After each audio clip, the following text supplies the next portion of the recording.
We are finally here. Football this week for the Buckeyes. Real live football against a team with a different colored jersey. And we don't even have to wait till Saturday. Get that. And it's a Big Ten game. It just couldn't get any better, could it? What's that, Steve?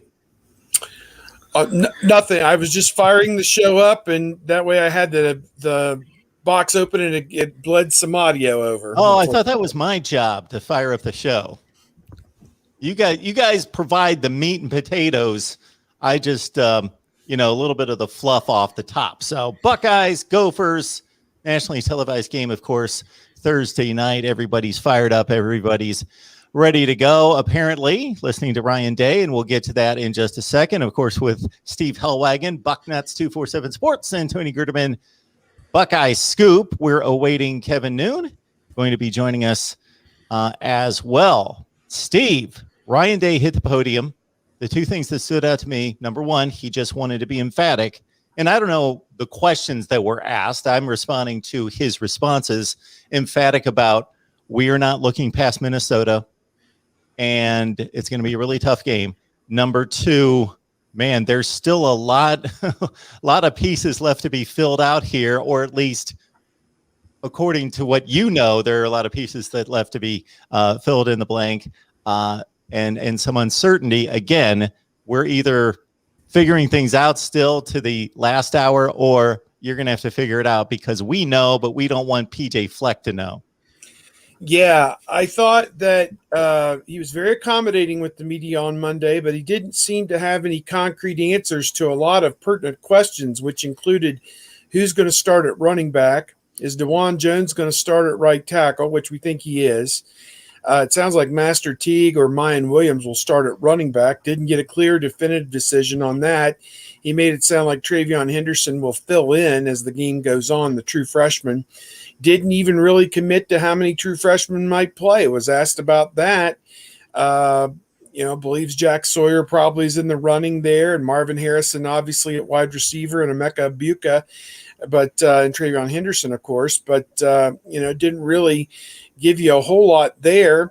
So in the linebacker group, we know Taraja Mitchell is set, but wouldn't tell you who the other two starters were going to be.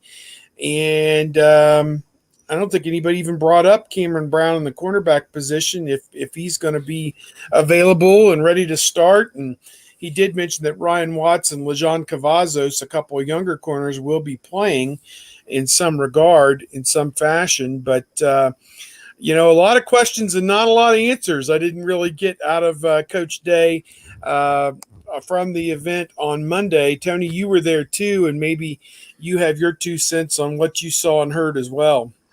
And we didn't even get into the kickers because they've got 2 kickers and they're not sure what they've got there yet. Yeah, the best news, I think, for Ohio State that came from this is that the linebackers have gotten healthy over the last week. And so they're at least everybody is available to play because, Steve, when we were there to watch the entire practice a week and a half or so ago, they had a walk-on playing middle linebacker because their 3 middle linebackers, their top 3 middle linebackers were all hurt. And so now those guys are all back. So I'll be interested to see how much Cody Simon plays, how much Dallas Gant plays. Tommy Eichenberg has received a lot of attention and some good words. How much are those 3 going to play? Because like you said, it's Taraji Mitchell and who knows what else. And so I'm interested to see how that goes. Corners, how many corners are going to play? And I'm not saying there's going to be a bunch that play because they like everybody. I'm saying there might be more than 2 that play simply because they're trying to figure out exactly what they have. Now, it seems like Cam Brown has been okay and is healthy, and so I'm expecting Ryan Watts and Cam Brown, but as Steve said, we didn't get any confirmation on that, and I'm just looking forward to having some answers finally because you can only get so many from a coach. Nicholas Petit-Frere did say he expects to start at left tackle, so that would mean DeJuan Jones at right tackle. Darren Munford has gotten healthy enough to practice, so it sounds like he will be at left guard because Ryan Day said he would be available. So when Ryan Day says somebody's available, that means they're going to play. So we assume that he'll start there at left guard instead of Matt Jones. So we'll get to see that new Ohio State offensive line. Let's see how it performs. They're going to need it. There might be some rain in the forecast. They might need to rely on the running game with Master Teague and Mayan Williams And one last thing on Travion Henderson, while Ryan Day said they will rely on the veterans who have played in games, veterans being Mayan Williams and Master Teague, Marcus Crowley, those sorts who have played in games, he did say Travion Henderson would get into the action quickly. Now, what does that mean? Is that first quarter? Is that second quarter? I'd probably be more surprising if he's in the first quarter than the second quarter, but I think we'll see him in the first half. And as It's Just Me Tim 79 says, maybe they'll use this opportunity to audition the kickers under real live conditions. I think what you'll see is a short kicker and a long kicker, and whoever was the most consistent in camp will be that short kicker. They don't really need a long kicker because they would only need it for end of half, end of game situations. They're not going to kick 52 yarders in the first quarter. They're either going to go for it or punt at that point. They're not going to try to, they'd rather be aggressive in that situation. Now, if it's like 4th and 13 from the 34, yeah, they'll probably go ahead and attempt a field goal. But I wouldn't be surprised if Ruggles is the short guy and Jake Seibert is the long guy, because Ruggles has more experience. Steve, I don't know. Yeah, I wouldn't worry too much about that. I don't think that this game's going to come down to a field goal one way or the other, and they may not have a game all season that comes down to a field goal one way or the other. And take that however you will, but I think that it's going to work out one way or the other. To have two kickers, Ruggles with experience from North Carolina is good, and Seibert got some experience last year, kicked a field goal against Alabama, although it was a short one in that national championship game. So they've got a couple of options there. Jesse Mirko will be under the microscope as the punter because he's never punted in a live college football game before, and we'll get a feel for what that looks like as well. There might be somebody here, Steve, on the panel that actually picked Ohio State to lose one, to slip up once. Well, and ironically might be wearing the colors of the team that they're projecting them to slip up against. Is that Penn State blue? Kind of looks like Penn State blue. Wow. Did you guys release your final predictions on this season? Oh, I do a column that'll probably come out tomorrow. I'm sure I'm going to say 13-0, 5-time Big Ten champions pretty positively. But it's not out of the realm of possibility that they lose a game with a freshman quarterback who may throw 2 or 3 picks in a game, or, something crazy might happen. We don't know how good he is. I mean, we honestly, it's all up in the air. Fields was a great find for them, obviously, 2 years ago. He had played a little bit for Georgia previously, and so he at least had some experience. But, for Stroud to come in sight unseen, never having thrown a pass in a college football game, that's a lot to think about. So I guess we'll have to see what that looks like. Now, I finished up my Big Ten player ratings and was surprised to end up with Ohio State against Iowa. And I had Indiana and Ohio State tied actually in the Big Ten East, but I have Ohio State beating Indiana. So just based on the ratings and how the numbers all aligned, they were tied with the same amount of points, but I've got Indiana losing to Ohio State. So Ohio State at Iowa, or Ohio State against Iowa in the Big Ten championship game surprised me because I was expecting it to be Wisconsin.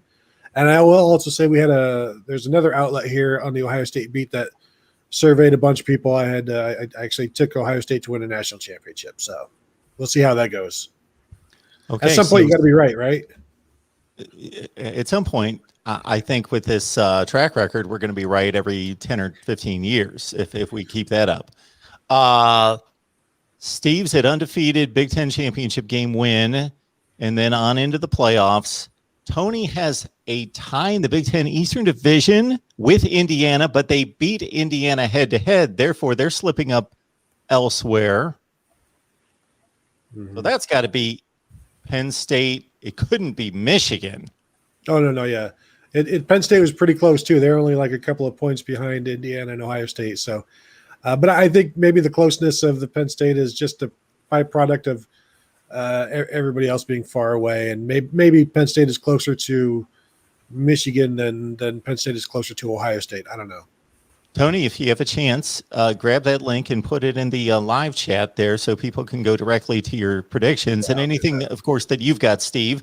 But it sounds like Steve's going to unveil all of that sometime tomorrow on Bucknuts. I got a lot of writing to do, which I'm not really looking forward to, but today's a good day to get caught up. I'll be flying to Minnesota tomorrow.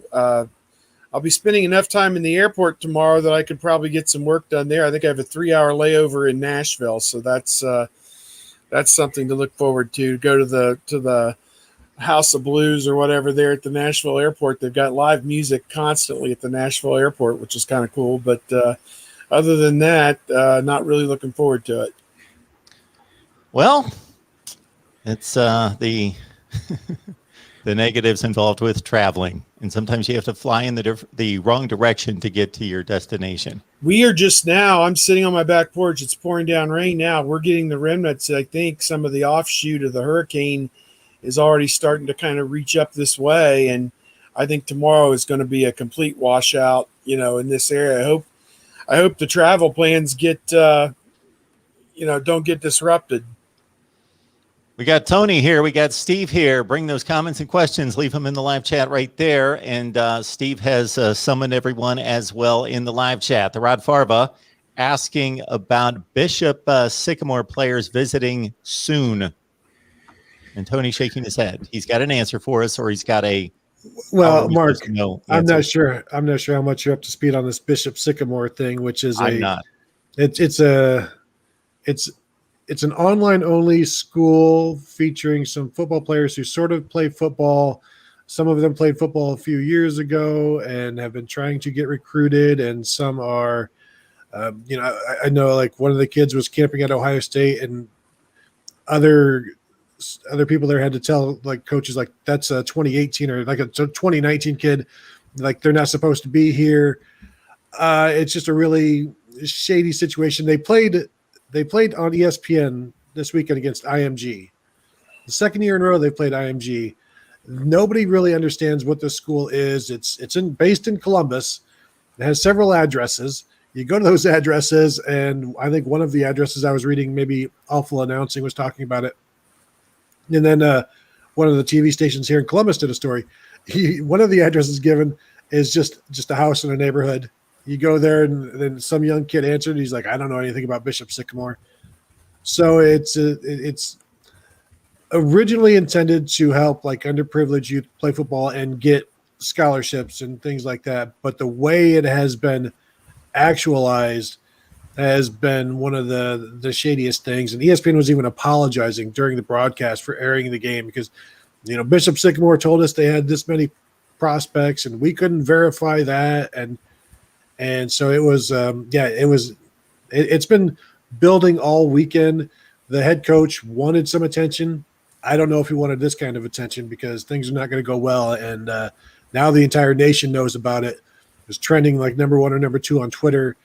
And something's going to happen before nothing happens because they're scheduled to play a big Texas team this weekend. They played 2 games this past weekend. They played Friday in Pennsylvania and then on Sunday against IMG in Ohio. Yeah, the Columbus Dispatch did a really good story kind of summing the whole episode up. And they talked to, I guess, the guy behind the school and the coach in a conference call of some sort, I believe.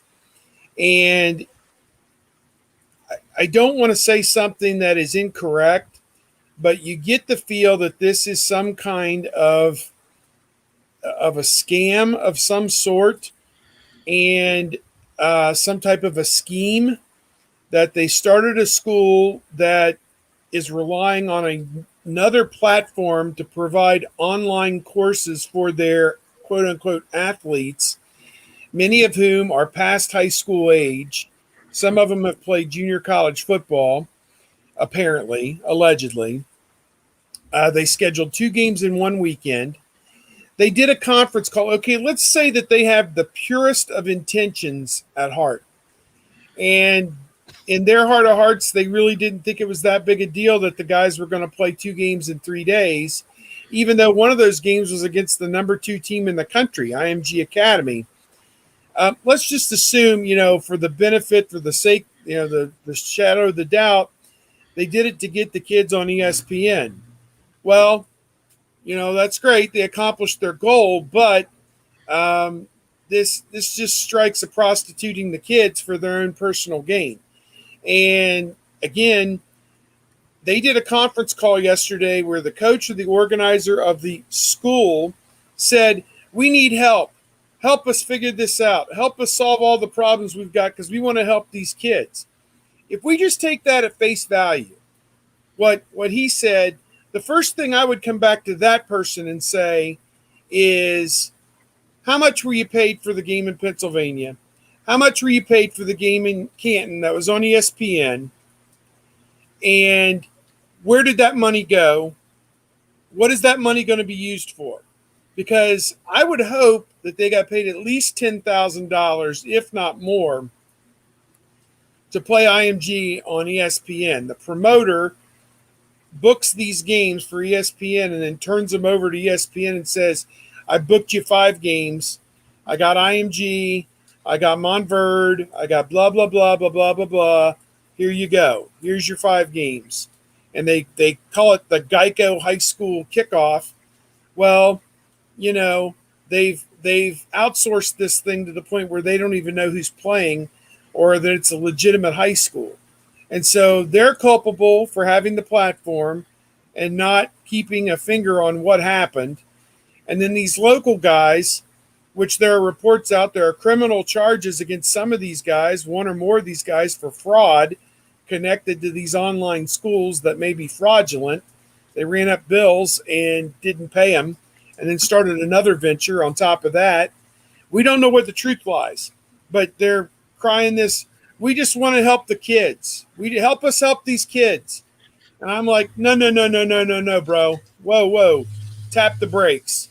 I need the receipts. I need to know what you got paid, where the money's going. Did you put it in your own pocket to pay your mortgage?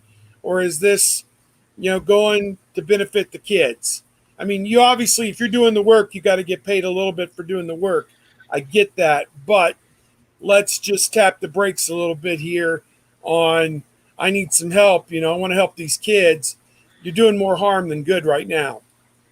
I didn't know anything about this. This is fascinating. It's despicable if it's not what they propose it to be, but it's fascinating. Now, and then we'll get back to the Buckeyes, of course. They do have a game against Minnesota. But just to finish this off, I'm curious. So they played arguably the number 1 high school football program in the country. Well, how competitive were they? Not. Okay. Not 58-0 competitive. Yeah. Okay. And it could have been 158-0. This was IMG letting off the gas and just trying to be they knew what it was. Now, and there were people who saw some players who were previously not dressed, Bishop Sycamore players previously not dressed, take somebody else's jersey, wear it, and go play.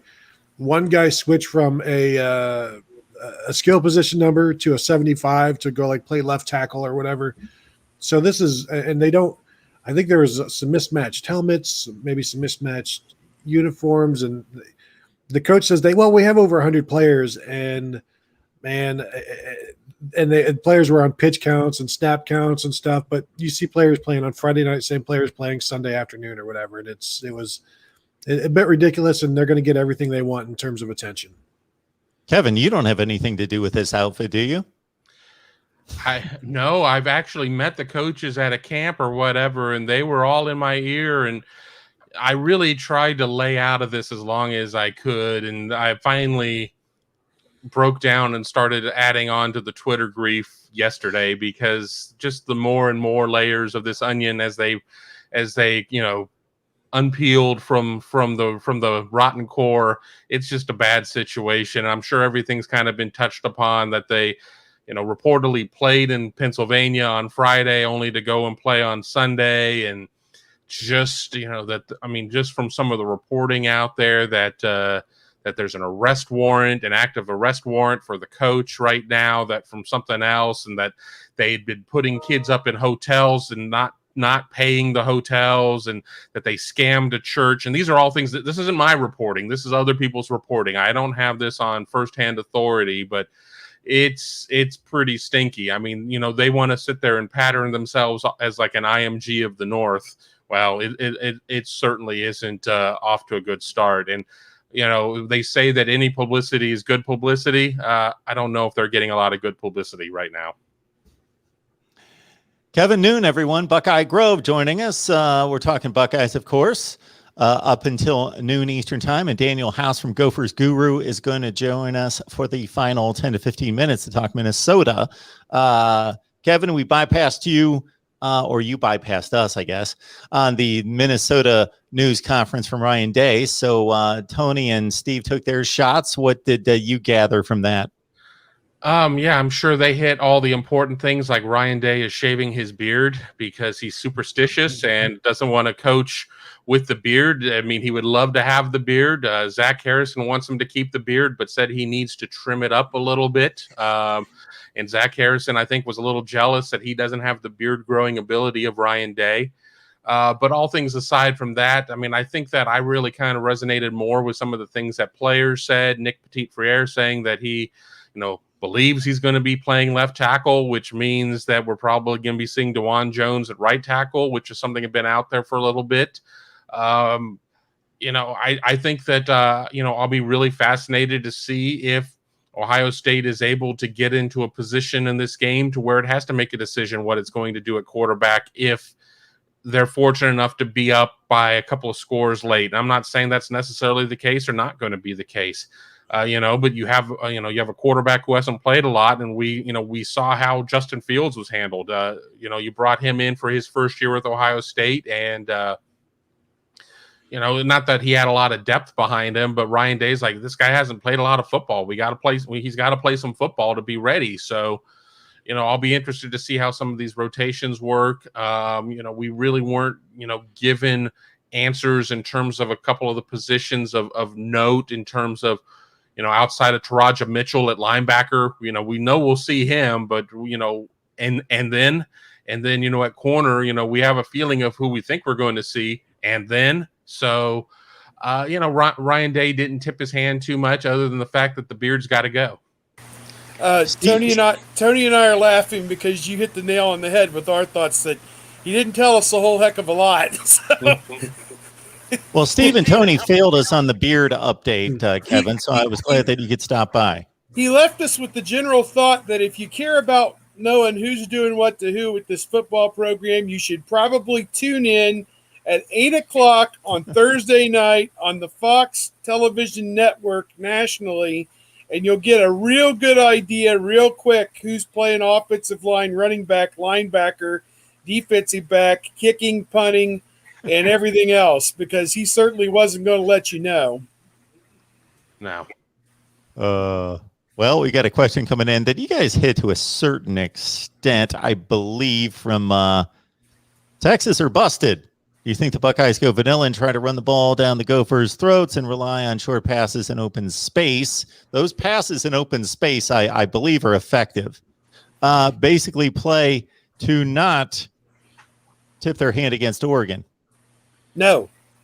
I think you go to Minnesota knowing it's a conference game on the road against a team that was a top 10 team when it was fully constituted 2 years ago, and you're trying to win the game any way you can win the game.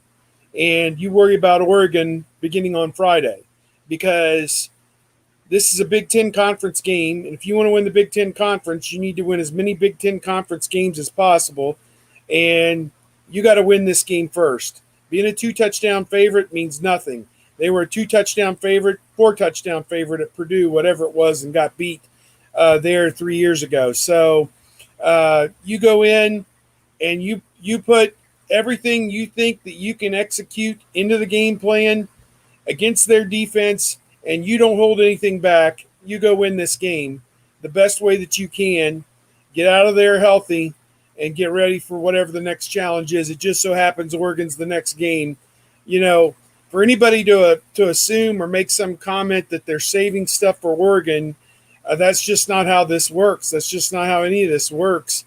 You have to win the conference games first. Those are much more important than an Oregon game, in my opinion. Yeah, I agree with Steve on 98%, and I agree with Texas are busted for 2%. I do think you go there and you try to win this running. I think, Minnesota couldn't stop the run, 207.1 per game last year.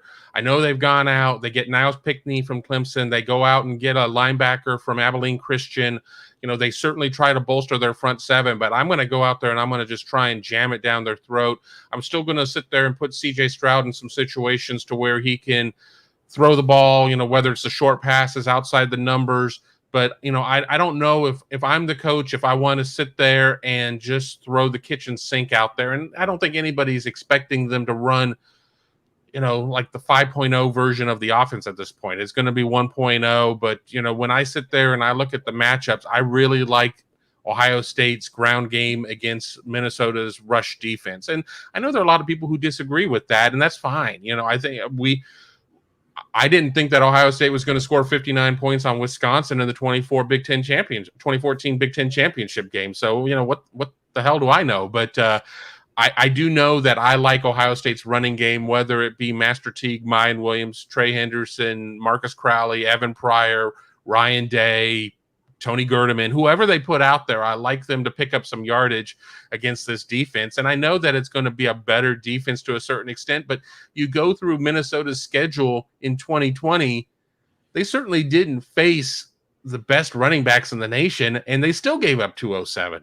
And I'm not saying that anybody on Ohio State's roster in week one is one of the nation's best running backs week one, but I certainly like with that mammoth Ohio State offensive line opening up holes for these running backs. I like these guys to be getting into the second and third level and just moving the ball up and down the field. Even Justin Fields didn't throw the ball more than 25 times in the game until the playoffs, until the postseason in 2019. Threw the ball 21 times in the season opener last year. Of course, he completed 20 of those passes, so he didn't need to throw too many. But I don't think you can hide CJ Stroud because you need him to get some experience throwing the ball all over the place in preparation for next week. But also, they should be able to beat the Big Ten running the ball and moving the line of scrimmage and owning the line of scrimmage. But I wouldn't be surprised if 25 is the baseline, because that's what we see from Justin Fields, his debut as a second-year guy. I could see 22 to 25 throws for CJ Stroud and nothing crazy, but 220, 250 yards passing, something like that. But I think they're going to run the ball for more than they pass it, maybe. To flip from offense to defense and basically posing the same question, to expand on what Gabe Hoyer's talking about here, Kevin explained very well last week why Ohio State is formidable against the run, always has been. That's always been a number one priority for the defense, to force the throw, and obviously have had the personnel to just naturally do it well. Can't remember. I'd have to think back game by game the last time somebody was effective running the football against Ohio State. But Minnesota, if I'm not mistaken, brings back the entire offensive line. Mohamed Ibrahim, if you have seen him run, he is for real. And that's going to be a formidable challenge with linebackers trying to figure out where they need to be. Yeah, you have the last time anybody went for 200 plus on Ohio State was the season opener against Nebraska. And while I seem to remember it being like a lot of that rushing being in garbage time, I went back and looked. It kind of happened throughout. It was kind of a slow drip through the whole game. Mohamed Ibrahim rushed for $150 something against Ohio State in 2018. So, this guy has had some success against Ohio State. Then again, we bring up 2018, which is a year that nobody wants to talk about Ohio State's defense. It was just not Ohio State-like at that point. Ohio State, it's gonna take a full effort there, but I think that if Minnesota does not have Chris Ottman-Bell at wide receiver, or he's greatly degraded, and Ohio State can just pin its ears back and just load up against the run, I don't care if they're returning 28 starters on offense. It's gonna be some tough sledding at that point. If they have somebody like Rashad Bateman in the past who can sit there and force Ohio State to respect the passing game, that's going to be a lot different than if Minnesota is really thin at receiver. And again, we'll probably have to ask our guest here in 15 minutes what the latest is on Ottman Bell. But, if Ottman Bell is not able to go, I think it's going to be a bad situation that Ohio State's going to be able to really just load up and do everything it can to take away the run. Yeah, I guess if I did go game by game, of course, that 2019 defense was awfully tight against the run and the pass. I think number one of pass efficiency in the nation. But that final game the week before the game against Maryland, that was about as ugly as it's ever been with McFarland and company rolling for like 300 on the ground. All right. Talking Buckeyes, of course, it's Minnesota week, Thursday night, 8:00 Eastern time. And Buckeyes and the Gophers, Steve, what kind of memories are conjured up thinking Minnesota football?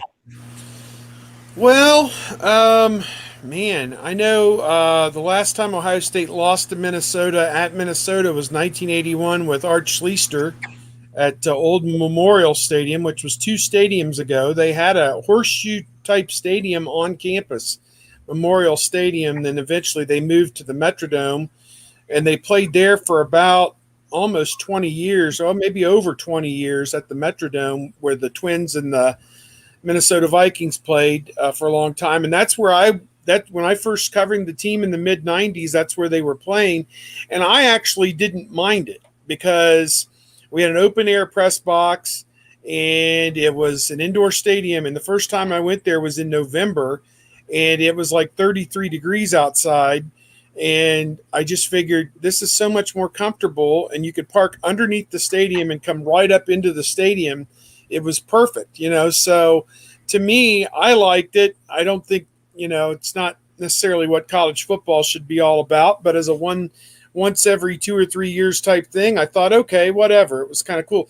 The sound was always kind of muffled in there. So it just kind of, that whatever that roof was they had, kind of muffled the sound in there. Although if people remember the World Series with the Twins, they had the Homer hankies, it got really loud, but it was okay.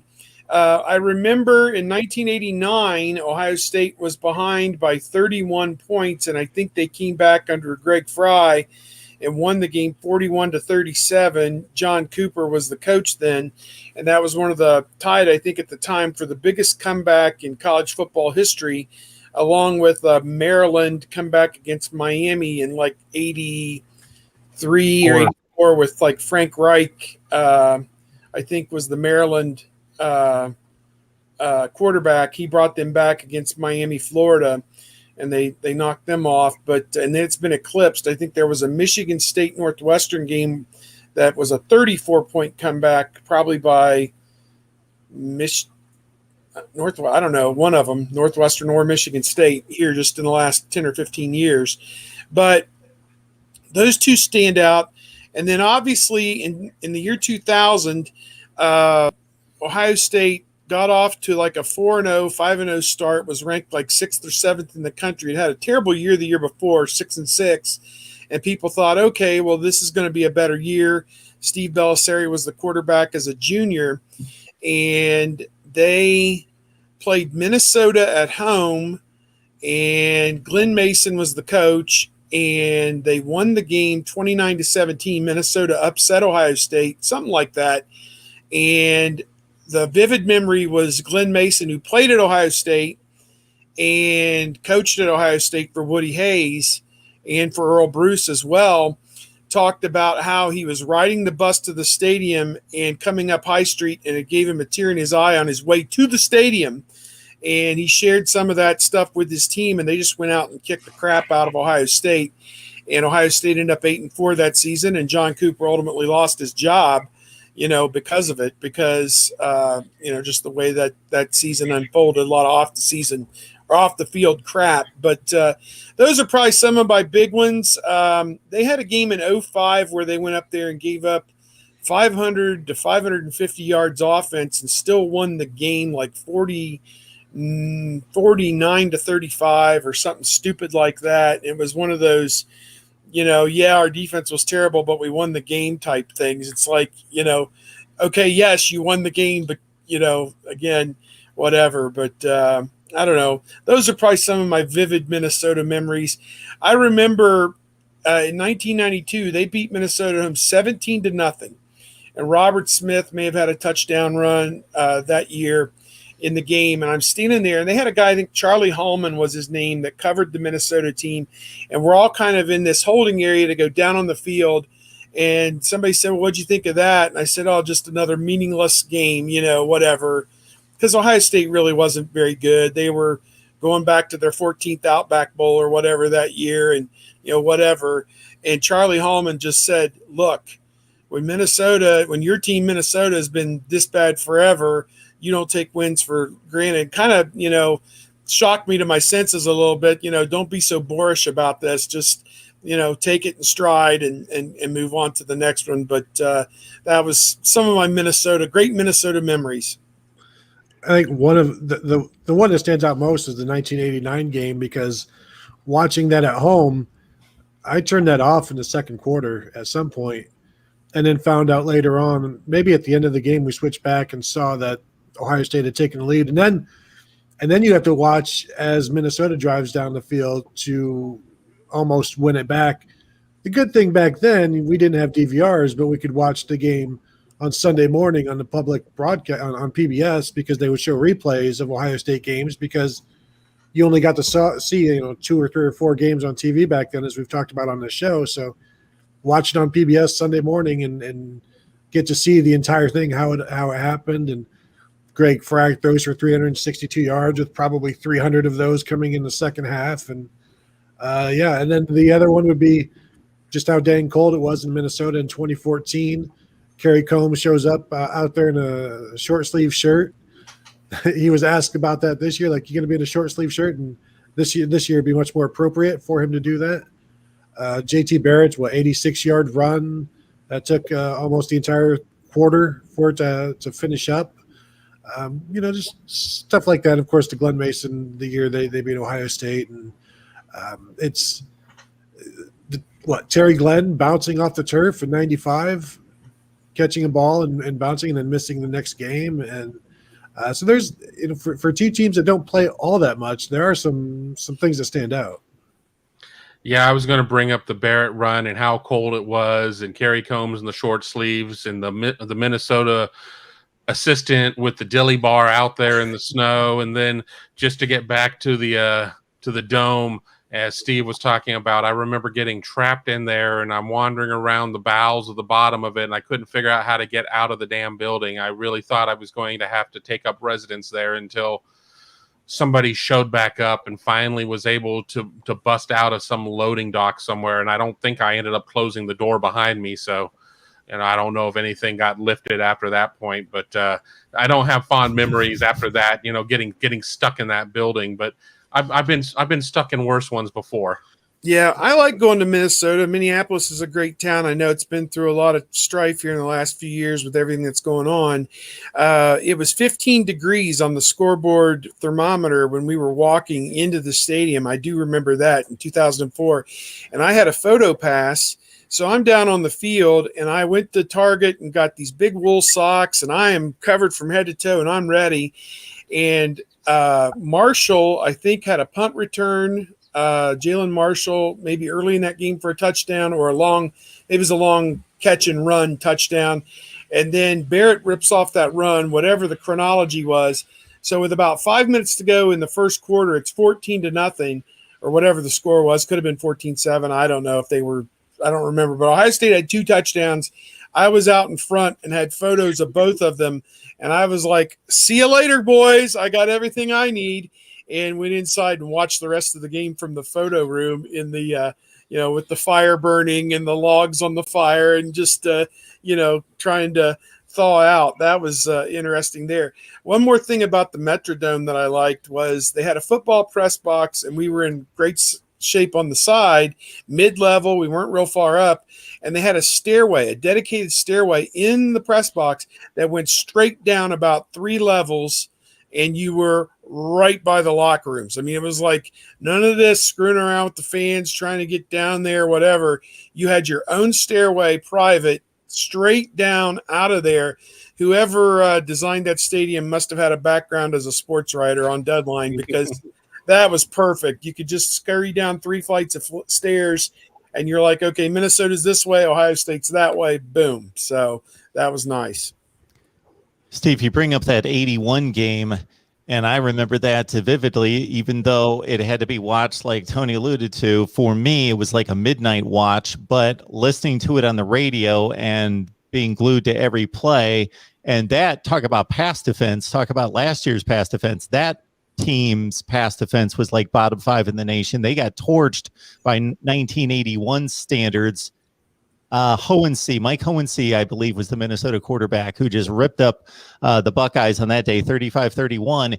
And that was a really ragtag Ohio State team. They were like 5-3 at one point in the season, but they rallied late. I had a lot of affinity for this team. They upset Michigan as a 10 or 11 point underdog in the snow in Ann Arbor, and Art Schlichter scored in the final 2.5 minutes, and they actually tied Michigan then for the Big Ten championship, but did not go to the Rose Bowl. So the Minnesota loss 35-31 cost them a Rose Bowl trip there in 81.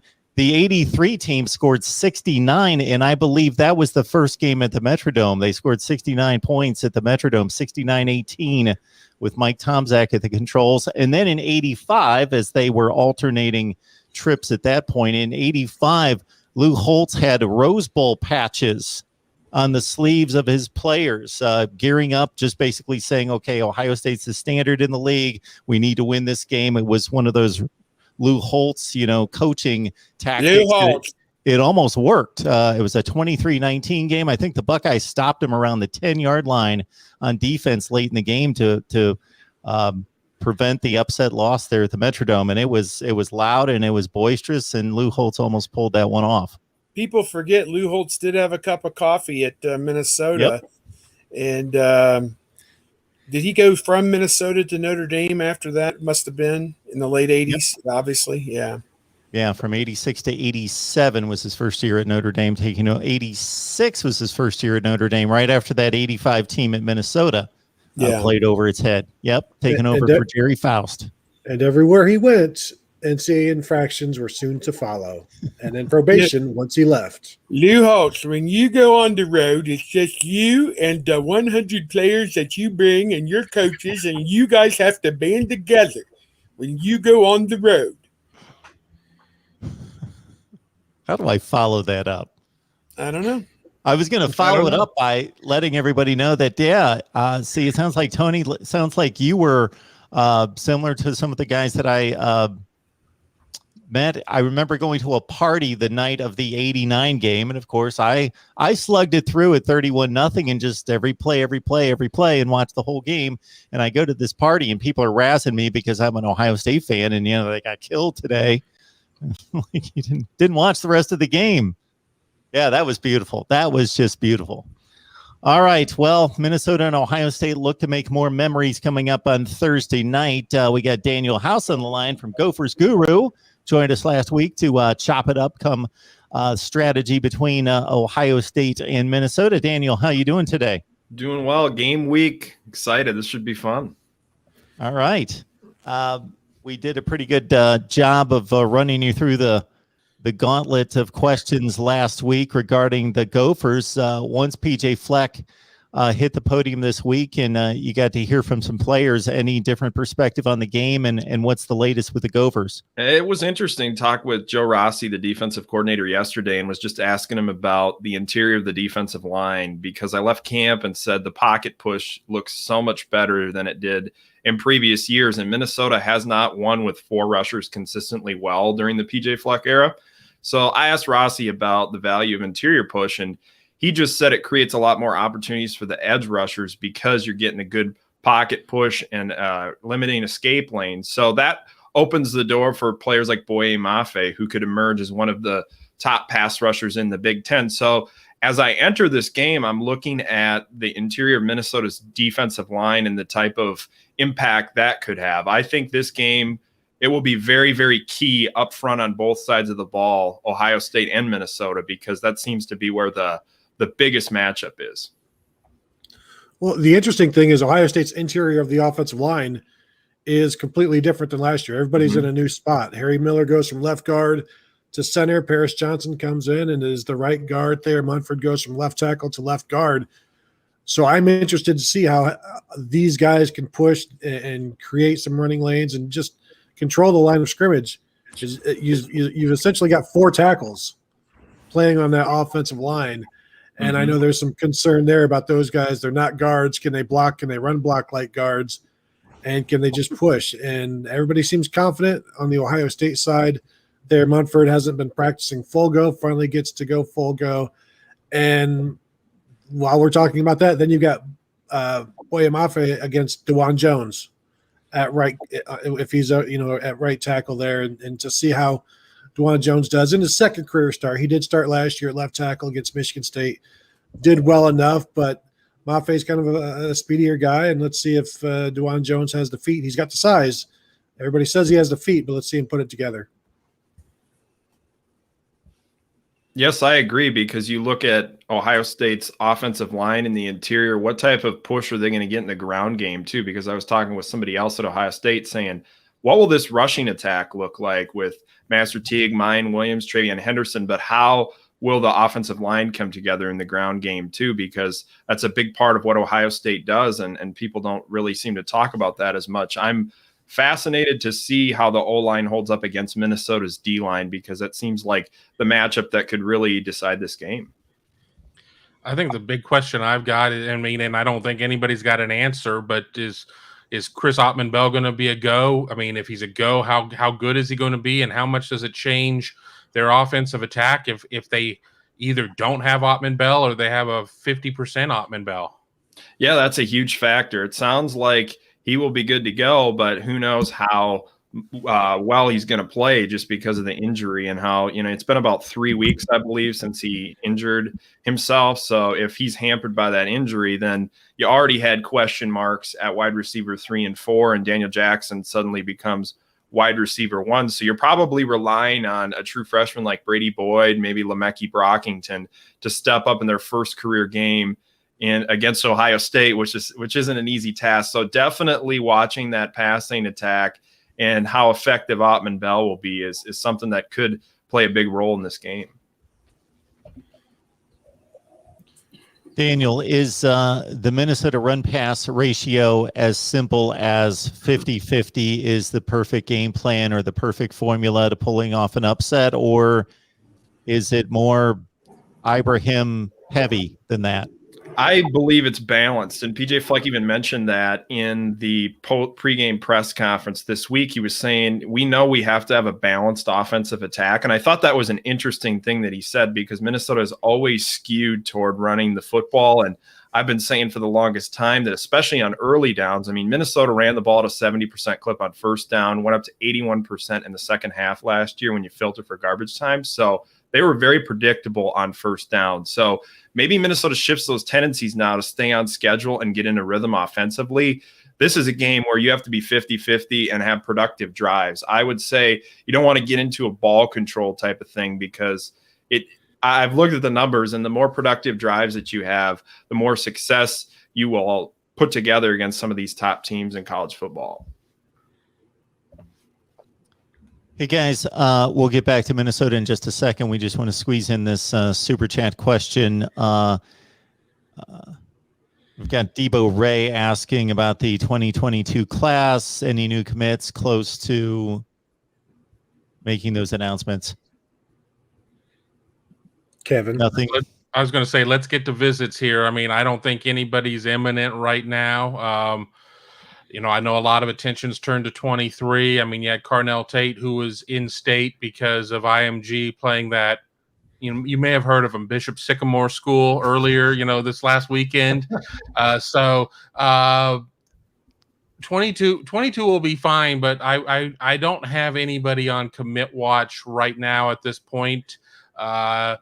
Let's get through the first 2 weeks of the season. It's going to be a big visit weekend for Oregon. I mean, I think we're going to see a lot more younger guys there on unofficials, but we've already gotten to the start of the high school football season. Guys try to either decide before the start of their season or after their season.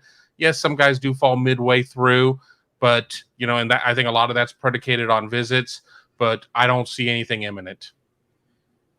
Saw a couple of comments in the live chat about Tanner Morgan being pumped up and hyped up too much. Well, this is a guy that did have the best TD interception ratio in the nation this side of Joe Burrow and Tua Tagovailoa 2 years ago. And the team did finish in the top 10 and go 11-2 with 2 extremely narrow losses, or at least one of the 2 was. Daniel, I'll say this. You made a comparison last week, Tanner Morgan in 2019 versus 2020, not based necessarily on his skill set and his development, but more about the complementary pieces around him. Now, it sounds like, especially with Ottman Bell in question, that the Tanner Morgan of 2020 is more likely to show up by no fault of his own. Yes, schematically was the other reason too. I mean, Mike Sanford Jr. came in during the pandemic and then had like 2 days to really get to know his players in the spring, 1 full padded practice there. So they were trying to basically run concepts from the previous coaching staff with the new group. And it was very challenging to figure out the strengths and weaknesses, like what type of routes the wide receivers could run well. And now I feel like the coaching staff has a better idea of that. And Tanner, back in 2019, when you watch the film and you go back, you see his ability to throw receivers open, the anticipation. Those are the 2 traits that were really standout things. So what do you got to do? You got to get back to play action passing. I believe that might be a heavier emphasis. I know Minnesota was RPO to play action to drop back passing in 2019, but I see Minnesota possibly implementing more play action, boot stuff, maybe more crossing routes and screens. In this game specifically, I'm interested to see Ohio State. How much are they in the 4-2-5 defense? And if that is the case, does Minnesota spread the field more and try to stretch a seam with tight end Brevin Spanford? That seems like possibly a mismatch that Minnesota could exploit. I want to see what Ohio State does. Is it Craig Young? Is it Ronnie Hickman playing that bullet spot? My guess is they'll probably go a little bit more Craig Young because Minnesota is more of a running-oriented team. But the whole overall defensive scheme by Ohio State will be fascinating to me. I mean, 4-2-5 is a similar structure to 4-3, but there are different personnel on the field, so you can mix and match. So that's something I'm watching closely. We know Kevin needs to pack up and take off here in just a second. And since Kevin's so kind, along with Tony and Steve, to give us his time each and every week, want to make sure that we can track him to his various platforms and assignments and where we can find you, Kevin, because you recorded something before this, recording something after this, or possibly going live. So where can people find you, and not just your home on Buckeye Grove, but everything else that you're involved with this week? Yeah, exactly. You can find me on Twitter at Kevin_Dune. You can find me my YouTube channel, which is Buckeye Grove Video, and be sure to keep everything locked into BuckeyeGrove.com for all the latest, and maybe some surprises coming up here shortly. Nice. All right, Kevin, enjoy the trip. Absolutely. See you guys in Minneapolis. See ya. Hey, Daniel, for as many times as I've had you on, I ask this question all the time because this is typically with all the contributors that we have on here, trying to keep track of everybody across the nation. I love to get the personnel rundown.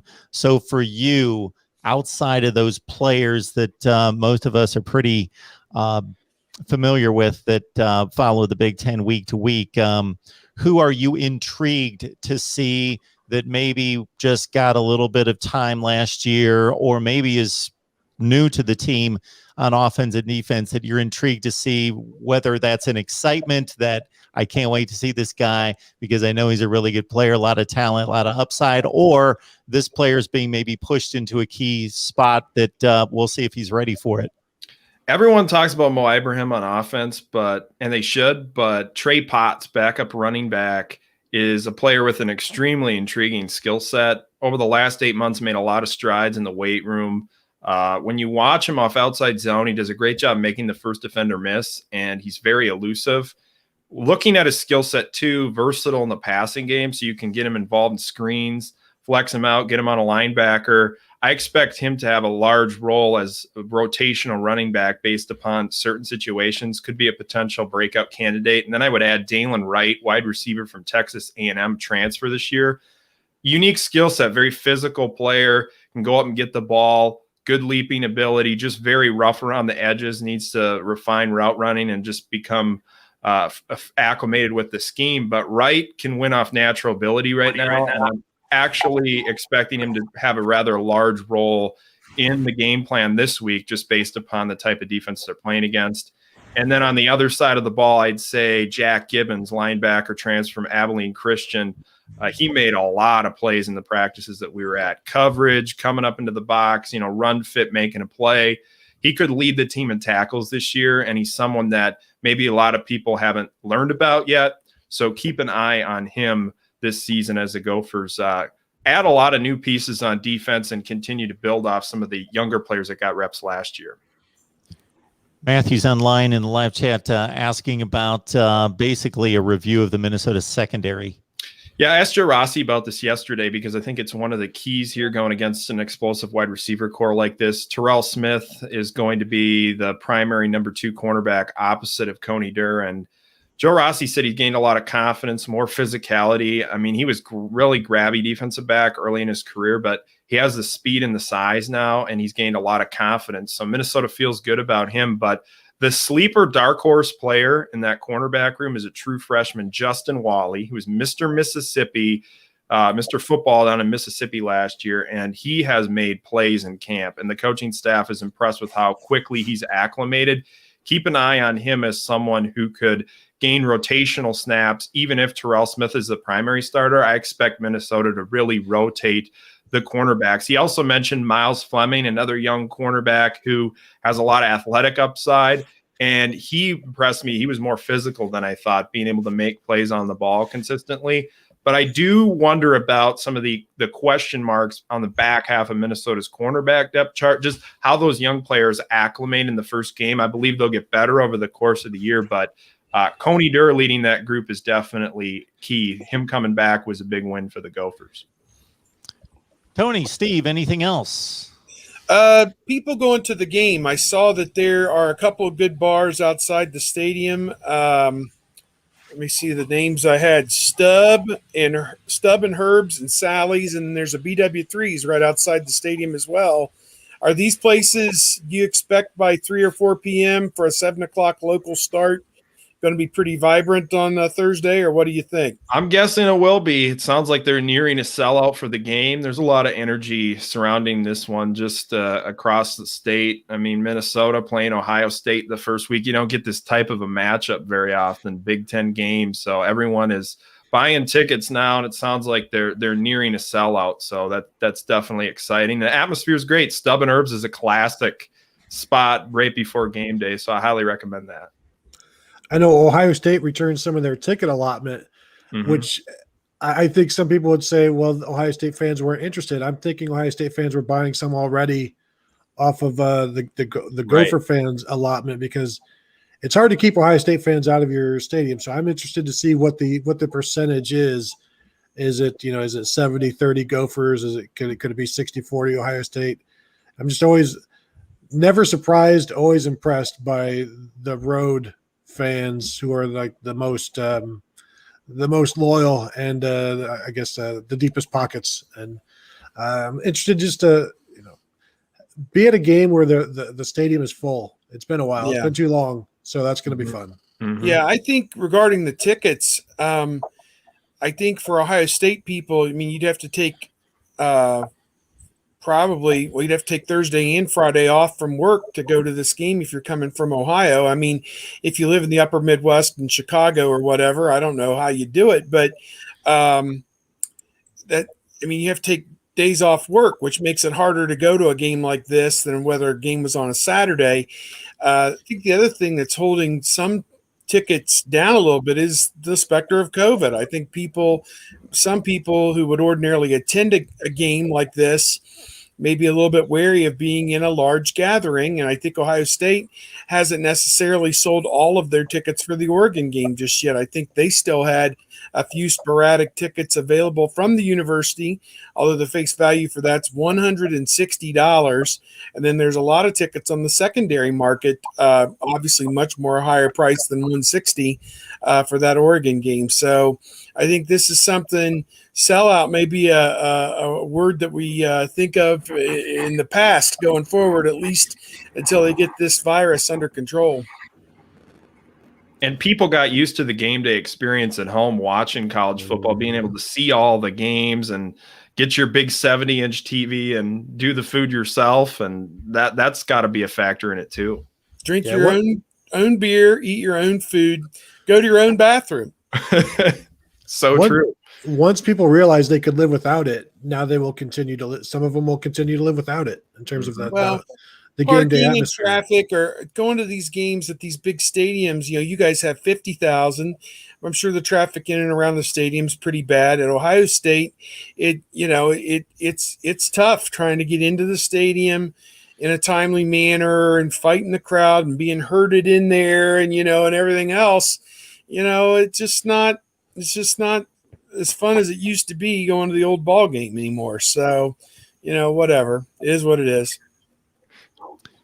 I find if you leave 3 hours, if you get there 3 hours early and leave 3 hours late, traffic's not an issue. Never, not even at Penn State. Daniel, you ever been to a game at Penn State? I haven't yet. No, I got to get that off my bucket list. A lot of fun. Start now and you'll make it. True. All right, Daniel. Appreciate you being here. You can catch Daniel there at gophersguru.com. Daniel, please give us the rundown of platforms and everything that you've got available. And I'm guessing that you've got a prediction available somewhere. Don't want to unveil it here if you're trying to direct people to the site. Yeah, you can go to my website, gophersguru.com, check it out, and see some of the premium content on there, $5 a month. I got a game breakdown schematic, offense and defense, and then talked about some of the keys for both teams.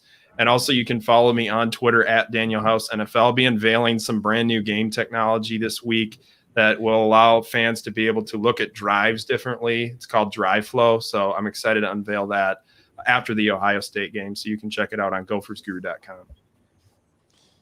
Daniel, if we could clone you and if I could afford you, I'd hire you to come on over here and add to what we do here. That would be phenomenal.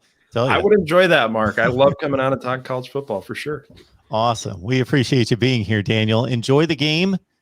And we will not make any wishes one way or the other in regards to who's going to win the game because of the mixed crowd here. But enjoy the game. And a date at Colorado, I believe, coming up. That should be an interesting one as well for the Gophers. Yes, exciting one down in Boulder. I know a lot of people are making that trip. So, yeah, I'm excited to see that game as well. Daniel, thank you so much. Hey, see you guys up in Minneapolis. Yep. See it. All right. Again, Ohio State Buckeyes Live. New time next week. I'll post the banner once again here at 1:30 Eastern on Wednesday. And who knows, that may change from time to time as well because we've got to accommodate everybody's schedule. That way, to subscribe, hit the bell for the notifications to know when we're going live. But 1:30 Eastern on Wednesdays, our new time. Steve, what do you got going on this week? Going to post my game data feature here later today. Going to post a column about the season tomorrow, picks for the week tomorrow, and then obviously flying up to Minnesota tomorrow.